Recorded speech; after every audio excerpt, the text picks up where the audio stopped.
Wade stopped at Mary's flower shop, which was located 3 blocks from Jalen's place. He bought a dozen purple roses, her favorite color if he remembered right. He also picked up a box of her favorite chocolates. He stood on her steps, his hands shaking from nerves. He took a few deep breaths before ringing the doorbell. He only had to push it once before she opened the door.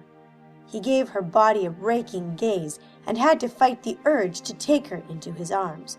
Happiness filled him as he talked. "You look stunning, Jalen." He handed her the roses and candy. "You still like purple roses, I hope?"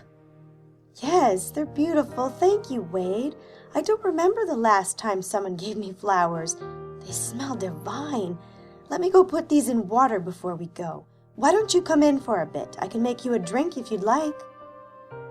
Wade couldn't take his eyes off her ass as she swayed to the kitchen.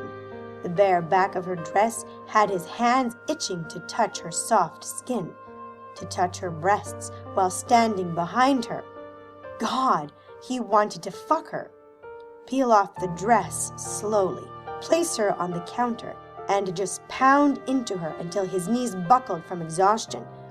But he didn't want to do something she might not be ready for yet. "Wade, could you help me reach the vase?" He came up behind her. Her perfume hit him, and his dick hardened.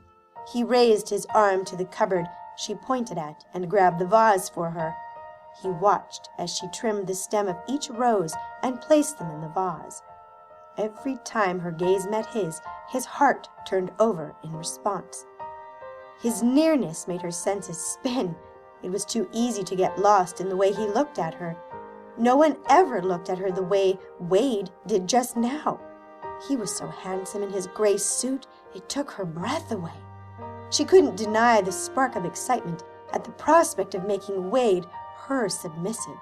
She wondered what he would think about that. How would he react when she told him to call her Mistress J? Should she bring it up before dinner or after? Ever? If she brought it up now, it may end the night early, and then she would have dressed up for nothing. She studied his beard for a few minutes before gazing into his eyes. "Wade, I have something to tell you, and I'm not sure how you're going to handle it." "Can it wait until after dinner? I'm starving, or we can talk about it during dinner if you'd like." She pursed her lips. I think I should tell you now, because this way you can leave, if you want."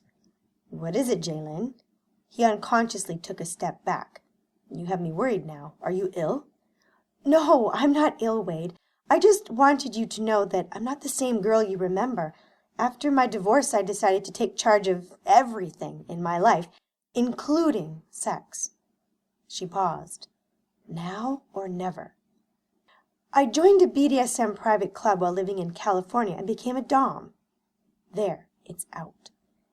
You can leave if you want now." A dom?"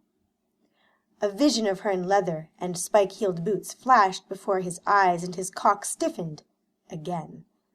"No, yes. I don't want to leave, Jalen. I want to take you out to dinner, talk, get to know each other all over again. Let's see what happens tonight."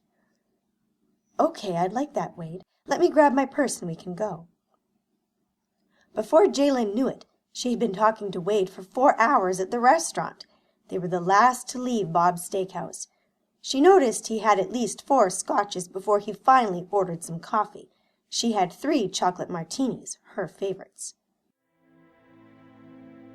Jalen stood in front of her door with Wade standing behind her. She was nervous.